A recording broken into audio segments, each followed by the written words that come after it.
Hello বন্ধুরা, তোমরা সবাই কেমন আছো? আশা করি খুব ভালো আছো। এই গাছটা হলো অ্যাস্টার গাছ। বিভিন্ন কালারের হয়ে থাকে, pink, dark pink, purple, deep purple টাইপের হয়ে থাকে, সাদাও হয়, খুব সুন্দর লাগে। এর পাতাগুলো ঠিক এই টাইপের হয়। এই যে এটা এখনো ফোটেনি, এই একটা কালার। এটা শীতে হয়, তোমরা চাইলে এই গাছটা বসাতে পারো। আমি চারা থেকে এই গাছটা করেছি, আশা করি তোমাদের ভালো লাগবে। এটা দুটো ভ্যারাইটি হয়, একটা বড় ভ্যারাইটি আর একটা ছোট ভ্যারাইটি।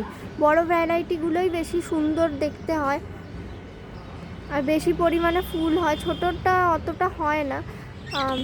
তোমাদের এই ফুলটা কেমন লাগলো তোমরাও বলো। নেক্সট ভিডিও নিয়ে আবার কথা হবে। চলো আজকের মতো টাটা। আমার ভিডিওটা ভালো লাগলে অবশ্যই লাইক করো।